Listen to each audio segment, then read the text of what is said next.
Good morning. I am at the Cottonwood Grove campground in Colorado, southwestern Colorado, about 100 miles from Moab in Utah. This is my second night here, maybe my third night, and I think it's the third night I spent. It doesn't matter. And day before yesterday, this friend I made, Calvin, down there, really nice guy, about my age, also retired for maybe a little bit longer than me, just a little bit. And he's a local. He lives in Montrose, which is around 10 miles, 15 miles from here. And he's an outdoorsman, and you see him in the other another clip. It took me to see the Black Canyon, which is this river, but further, I think it's that way. And then yesterday we went on also four-wheel drive up this mountain and then into all the gorge, the Gunnison River gorge, all along the rims, and as you saw in the previous video too. And it's just amazing here. You know, that's where the gorge goes on, and it becomes a canyon with really high walls and stuff like that. And you know, I'm enjoying this river. I'm thinking about, since I brought my wetsuit and windsurfing gear, to go at least snorkeling down when I get to Pensacola. I don't know, I might put it on if I can fit in the wetsuit and then just try to swim here, or you know, just waddle along, because it doesn't seem to be really deep. You know, over there you got a little bit of a rapid, but what you can see is the rocks are close to the surface. Might not be more than a foot deep. It gets pretty deep over there, because I've seen people fishing around that area in the cove in here, waist high in water. But again, this is amazing, all these structures. Apparently what happened here, it was like a dome formed that raised the ground, and it produced stuff to crack. Okay, and then as it settled down, then the rivers start carving through them, and the higher the part of the dome was, the deeper the rivers cut, and this eventually comes to like the painted face or painted wall of the Black Canyon of the Gunnison, which is a sheer 2,400 feet drop. It's the highest sheer drop in the entire North American continent, and well, it's actually higher than the Grand Canyon. The reason for that being is the Grand Canyon is stepwise, goes down and then a step. This one is just sheer drop, rock split and straight down. So I was really impressed by it. I mean, I didn't expect it. I had marked the Black Canyon, I think, or put it somewhere in my itinerary as a possible visit, but I didn't think much of it, because I said, well, I'm gonna go see the Grand Canyon. Like, well, there's no need to see this other canyon. It'll probably not be nearly as good. It was every bit as good, I think.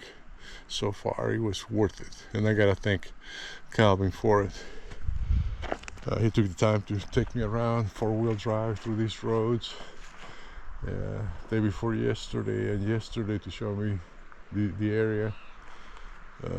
Man, you meet some really nice people out on the trail, on the road, and the campgrounds. people tend to be, it's sort of like windsurfing and sailing. It's a community that is really tight and very helpful with each other, because we're all, roughing it out. So I'm really enjoying this. I mean, this is fantastic trip of a lifetime, I think, with all this.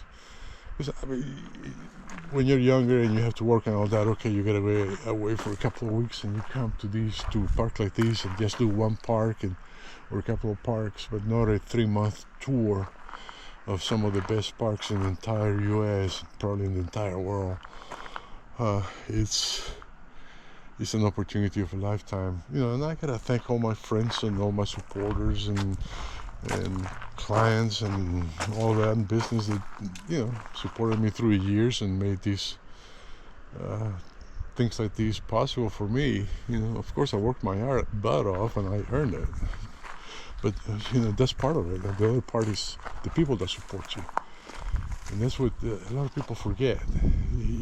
You're not an island. You're there because of other people. Because if there wasn't other people, then who are you going to deal with? Who are you going to interact with? And the other aspect, which is kind of a polarization, the other end, I love like the campgrounds that I was up in North Colorado, the solitude campgrounds, that I'm the only one for days and days and days, and you don't see anybody or anything. I love that too. And one interesting aspect about this camping thing, all these stops are transient. You're here for 3, 4, 5 nights and then onwards to the next place. But you grow attached to them very quickly. I mean, every time I left the campground up North Colorado, I felt like, man, do I really want to live? Of course you have to live. You can't live in the campground forever. Well, the federal government has a limitation in those federal campgrounds. You cannot stay more than 14 days in a row, and you cannot stay for more than 30 days altogether. Because people will do is they camp for 2 weeks and then they go park in a Walmart parking lot for 2 days and then come back for another 14 days. If you in those campgrounds, the 2 of them that I was, it wouldn't matter if you stayed up there a month or 2 months or 3 months. It's just there's just not enough people to care for it, not enough foot traffic. It's isolated, especially this time of the year when it starts getting cold. Anyway, speaking from cold, what a difference, eh? I mean, short sleeves and shorts. And a few days back I was with my parka, my beanie, gloves. The difference in temperature, we were down to 24 over there one night I saw, and here we were down to 48. So 24 degrees higher temperature in the mornings than there, and during the day they claim it's in the 70s. Well, shit, my thermometer, I put it here and we're like 92 to 98. Yesterday we hit 98. Well, I hear a train somewhere. Wow. Anyway, today I don't really have much planned. For Wisconsin, maybe go for a short bike ride around the dirt roads around here. Maybe go for a hike somewhere at the end of the campground. There is a little trail. I don't know how far it goes. And just chill. Do what everybody does. Just arrange things so you have more room. They're very organized and all that. And this is doing well. So far, so good. I think I'm gonna adjust the cot a little bit because it's a little bit too high on that end. I want it to be a little flatter, and that's about it. Let's see what else comes up.